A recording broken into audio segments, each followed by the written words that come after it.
Hello everyone, welcome to SJEC online classes. Myself Anita Pandey, your history teacher. Please don't forget to subscribe the channel.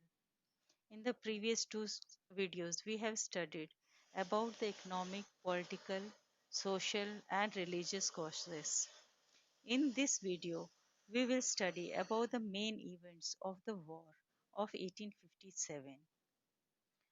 The rumors about the Greece Carthages spread like wildfire. The Great Rising started from Bharakpur in Bengal.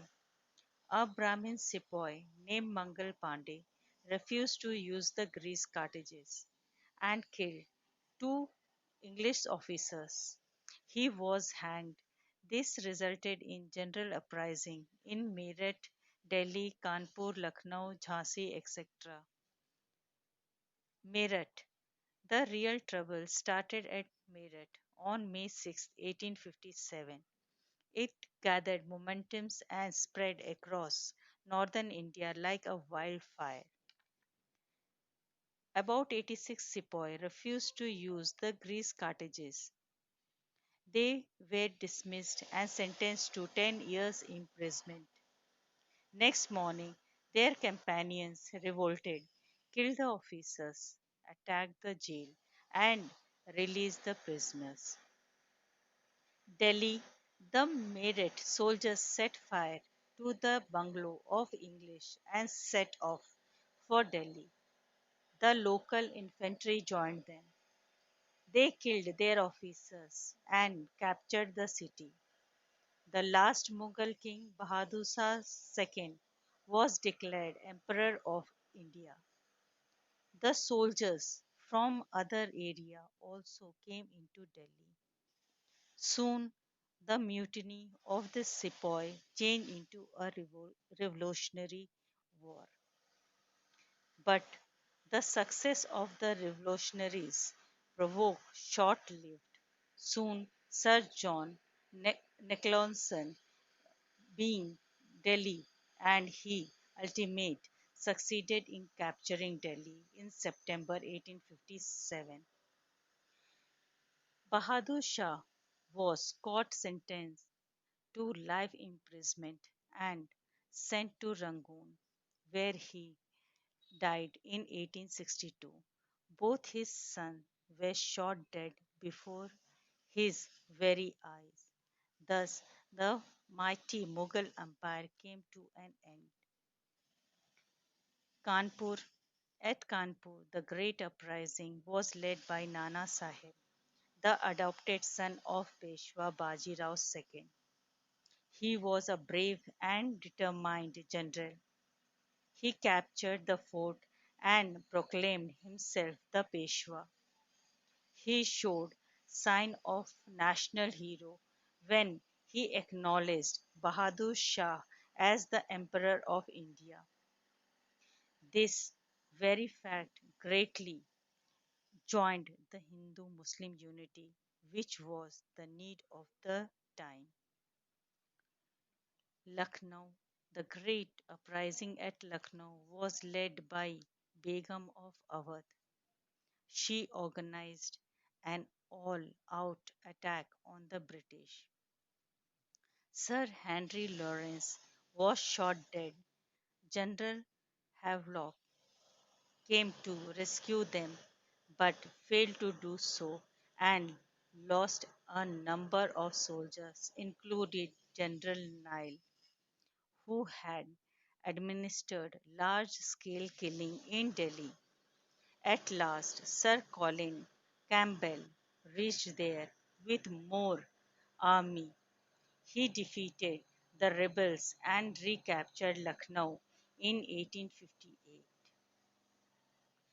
At Bihar, Kunwar Singh organized this movement because his small kingdom of Jagdishpur had been annexed by the English.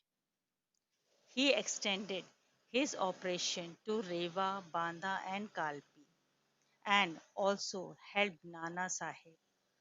He died after a brave fight on April 27, 1858. His brother Amar Singh took the command of the rebels. After his death, all his companions were killed in one of the battle and he was forced to run away. The English were able to crush the revolt in Bihar. At central India, the rebels in central India were led by a brave and patriotic lady, Rani Lakshmi Bai of Jhansi.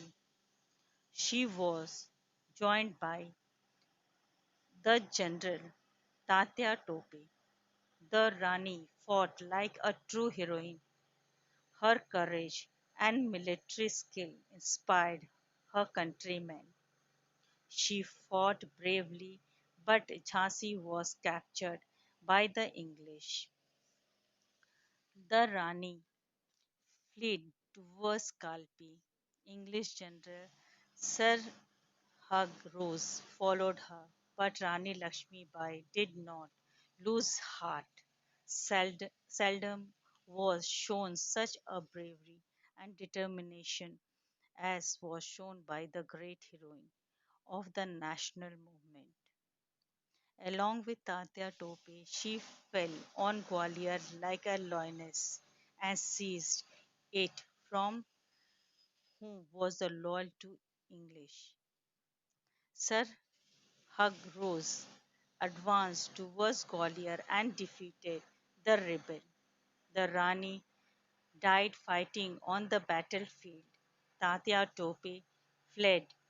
He was caught and hanged. With their death, the great uprising of 1857 came to an end. The great sacrifice of Rani Jhansi is still remembered by every Indian. She would ever be a source of great inspiration for all of us. Result and consequences of the Great Uprising. First, end of the company rule. The first and most important result of uprising was the hundred of old company rule in India came to an end. The board of control was abolished and the board of director was stripped of all its power. Now the government of India passed into the hands of the British Queen and the Parliament, who appointed a Secretary of State of India to look after the administration of India. The Secretary of State of India was a member of the British Cabinet, a 15-member council, 8 of whose members were appointed by the Queen and 7 by the director of the company, was constituted to aid and advise the Secretary of State. His offices was in London, but all his expenditures were met by the Indian government.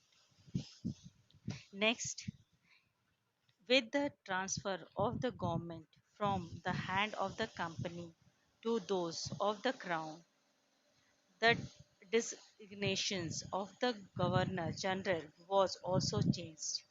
While he remained the governor general for the province under his rule, he came to be known as the viceroy.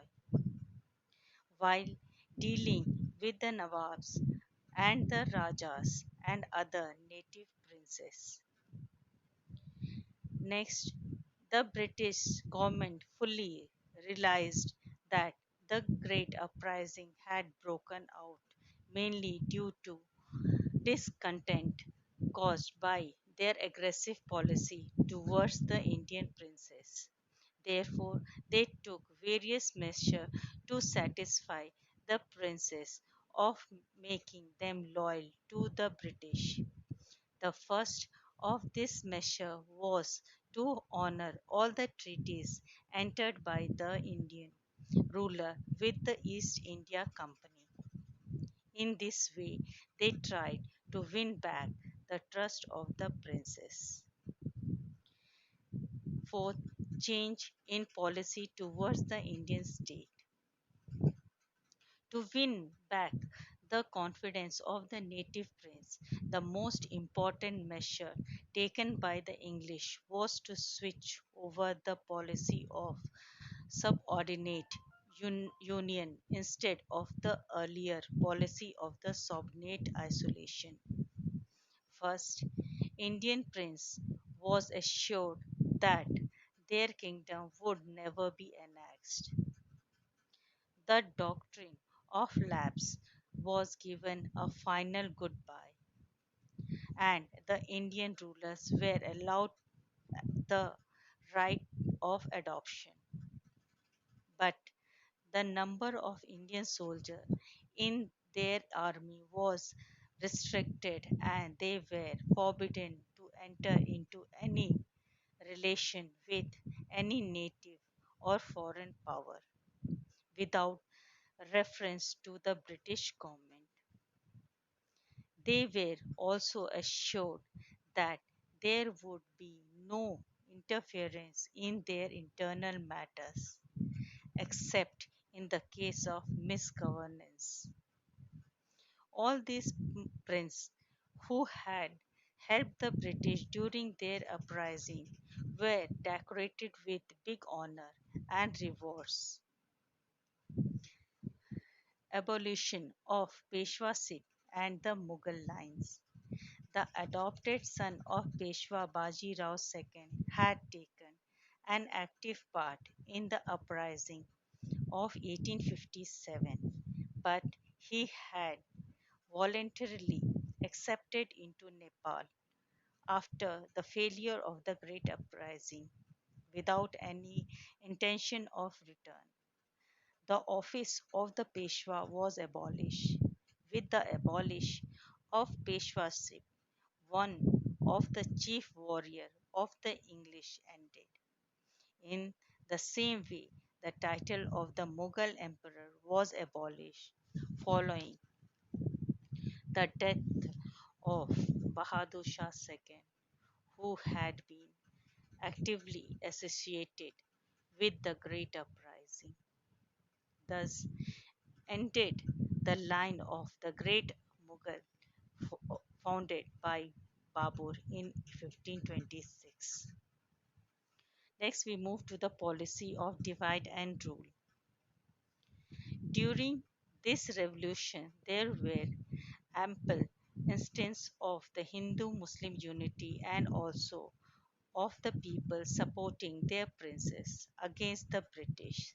Such a thing was considered harmful to the imperialistic designs of the English, who would not strike even to take questionable measure to this unity by following a policy of divide and rule. Thus, the Indian rulers were led to the ruinous path of luxurious life and they began to disregard the vital interest of their people.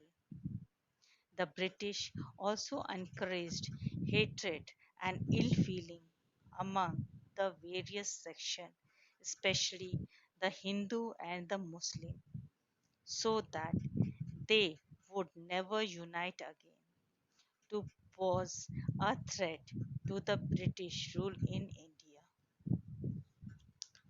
Rise of nationalism.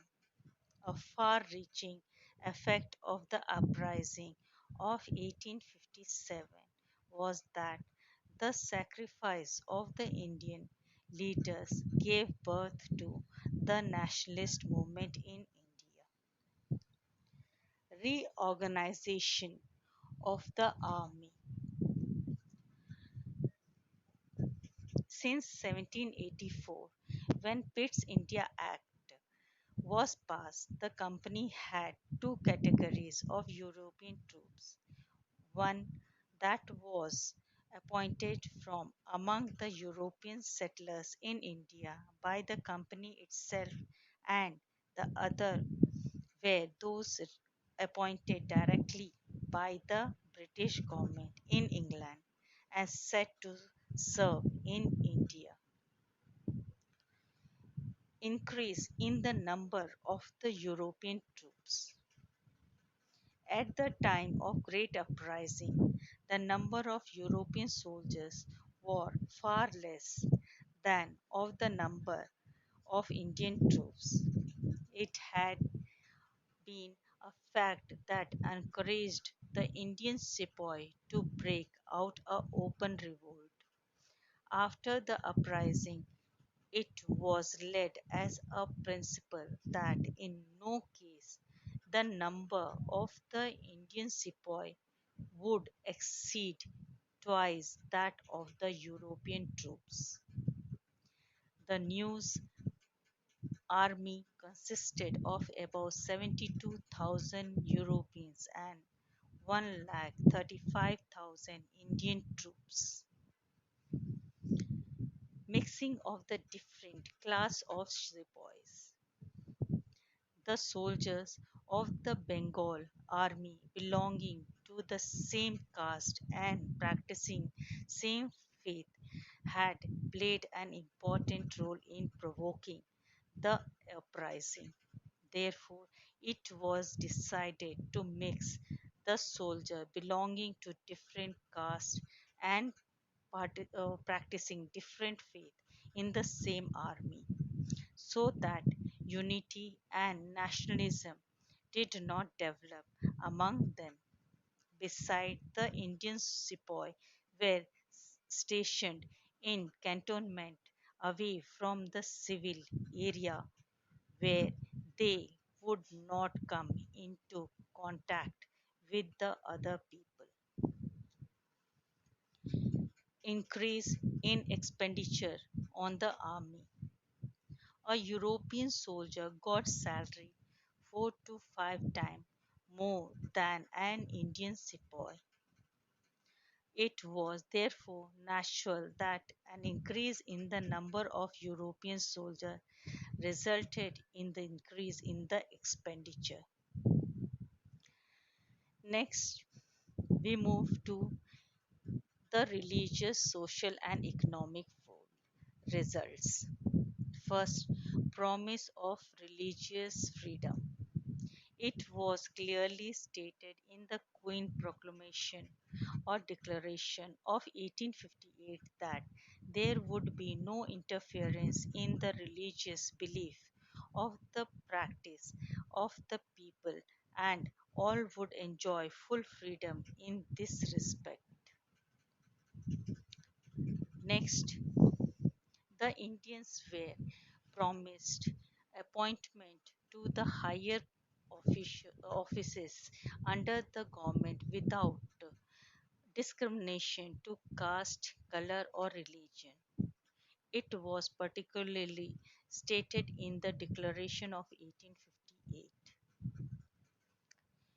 Both next, both the Hindu and the Muslim had showed almost zeal and enthusiasm in the uprising, but the Muslims started harboring hatred and mistrust against the Hindu because of the role played by the Sikh and the Gorkha soldier in suppressing the great uprising and in the excessive upon them. In later years, the English made capital out of this difference and fanned the Hindu Muslim mistrust so that the two communities might never come together and thus the British Empire would stay longer in India without any challenge from any quarter whatever. Economic exploitation. The wealth of India had already been plundered by the traders and the officials of the company. But with the introduction of the crown rule, it became more serious and much wider. Now, let us revise the chapter once again.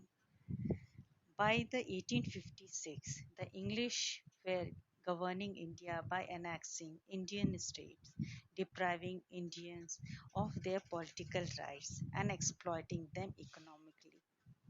cause of the Great Uprising of 1857. First, political cause. The doctrine of lapse had caused Indian territories to be annexed by the English, and this angered the Indians.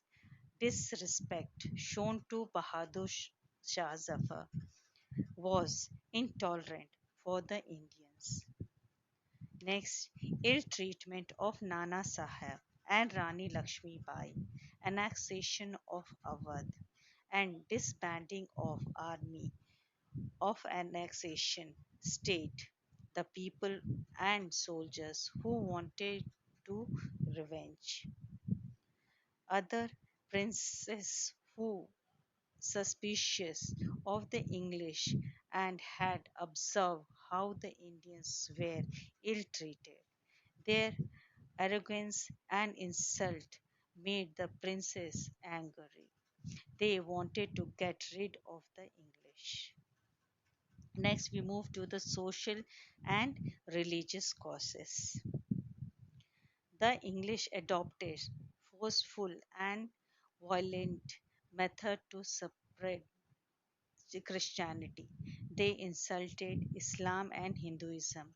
When the English abolished sati and Hindu saw this as an interference in their religious affair.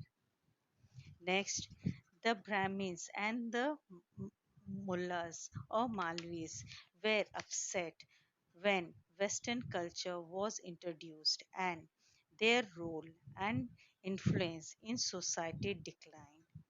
Fear and suspicion was arose by the introduction of telegraph and railway. Tax levied on religious sites and the insulting attitude of the English added fuel to fire. Unrest and discontent was rising in the hearts of the Indians. Economic causes exploiting economic resources and subordinating Indian economy to the interest of the British trade and the industry led to the decline of Indian industry. Handicrafts and artisans were not carried for and they collapsed. Jagirdari and Zamindari were unhappy when the English resumed the tax free land and Jagirdari. The annexation of Awadh and disbanding of its army made the soldiers angry, and the zamindars and talukdars were disturbed when their lands were annexed. This led to the unemployment and starvation. Soon, the educated Indians were jobless too, as only the English got higher post and good salary. Next, lack of attention to trade and industry led to their decline. Poverty and famine were common. All this turned the people against the English. Military cause. Indian sepoy had aided the British in setting up their empire in India, but they never got their due. They were ill paid and ill treated. The General Service Enlistment Act forced Indian sepoy to be sent to fight even on an overseas front. The sepoy opposed this act. When the English lost the Afghan War, the Indian sepoy thought that the English were not inevitable as they were more in number compared to the English soldiers. They grew confident and revolting and winning. As the English soldiers went to fight the Crimean War, they were less in number and weak in the British Indian Army. The rumors that the 100 years of old British rule would soon end, also encourage soldiers. Next, we move to the immediate cause, the grease cartridges. The Enfield rifle introduced in the army used grease cartridges. A rumor spread that cow and pig fat was used to grease and cartridges. This angered the Hindu as well as the Muslim sepoy. Mangal Pandey in Barakpur, Bengal refused to use the grease cartridges on 29 March 1857. He killed two English officers. Further opposed led the uprising in Meerut, Delhi, Kanpur, Lucknow, Jhansi, etc. As a result, many sepoy were dismissed to revenge this. The sepoy killed officers or set their house on fire.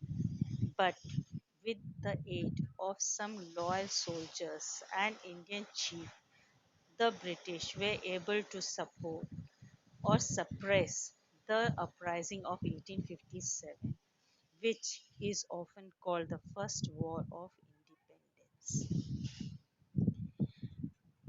The company rule ended and the designations of the Governor General changed. The Governor General now came to be known as the Viceroy. The British government was forced to accept previous treaties. Indian princes were appreciated by the English for the aid in suppressing of the great uprising. The Peshwaship and Mughal lines were abolished, followed by the policy of divide and rule. With the rise of nationalism, the English increased expenditure on the army. None of promise made after suppression of the Great Uprising were kept by the British Crown. The nature of the British imperialism underwent little change after the pass from the company to the crown.